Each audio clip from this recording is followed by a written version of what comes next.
Most watch Indian American cartoon, जिसके इस episode को एक टाइटल मिल गया था, that was the darkest episode in the series of Ben 10। तो हम बात करने वाले हैं बेन 10 की। ये एपिसोड है बेन 10 के 3rd सीजन के फिनाले की, जहाँ पे एक जेन्युइन हॉरर एक्टिविटी होती है इन अ सुपर हीरो कार्टून, जिसमें दिखाया जाता है बॉडीज, पोसेशन, आत्मा, और उस आत्मा का एक ही मोटिव जो कि होता है धरती पर जितने भी इंसान होते हैं सभी को मॉन्स्टर में कन्वर्ट कर देना। तो इस एपिसोड में एक विलन होता है जिसका नाम होता है Z square. I'm gonna call him square. और इस एपिसोड में उसका एक ही प्लान होता है, वो चाहता है कि अपना कोरोडियम बीम वो प्रोजेक्ट करे, जिसकी वजह से अर्थ पे जितने भी इंसान होते हैं वो मॉन्स्टर्स में चेंज हो जाए।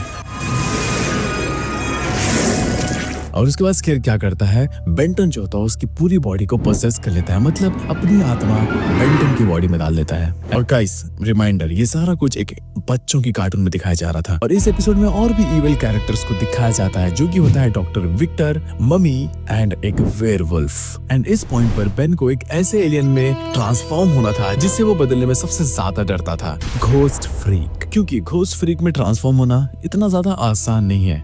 आप कभी भी देखते हो बेन 10 कभी भी कोई एलियन में ट्रांसफॉर्म होता है तो उसकी पूरी बॉडी के ऊपर वो एलियन आता है, बट दिस टाइम जो घोस्ट फ्रीक में वो ट्रांसफॉर्म होता है तो घोस्ट फ्रीक के जितने भी बोन्स एंड हड्डियां, जितने भी स्ट्रक्चर होता है घोस्ट फ्रीक का, वो उसके अंदर से निकलती है। एंड ये चीज आपने वेनम मूवी में भी देखी होगी, जिसमें नॉर्मल जो वेनम हीरो होता है उसकी बॉडी ऊपर से आती है एडी के, पर जो विलन होता है उसके अंदर का जो वेनम होता है उसकी बॉडी को चीर कर निकलता है बाहर। और तो और मेकर्स ने इस एपिसोड की जगह बहुत ही स्ट्रेटेजिकली बनाई थी, जो कि होता है एक dark space station with horror lighting. और यहाँ पर बेन के लिए सबसे बड़ी चुनौती होती है अर्थ को बचाना। अगर वो फेल हुए तो पूरे अर्थ की वॉट लग जाएगी भाई। एंड इस एपिसोड के सबसे ज्यादा डिस्टर्बिंग पार्ट होते हैं जब बेन 10 घोस्ट फ्रीक में ट्रांसफॉर्म होता है। That animation bro, it was kind of disgusting and weird to watch it. और साथ ही साथ 4 आर्म्स का भी ट्रांसफॉर्मेशन, जिसमें उसके साइड से वो 4 हाथ जो निकलते हैं। और मेकर्स का उसके मसल्स को जानबूझकर काफी ज्यादा बड़ा दिखाना, I mean 4 arms muscle, they look so unreal. And makers ने इस एपिसोड में जानबूझकर एकदम डार्क एंड स्केरी वाइब दी थी, जो कि बच्चों को थोड़ी बहुत हद तक डरा दिया था।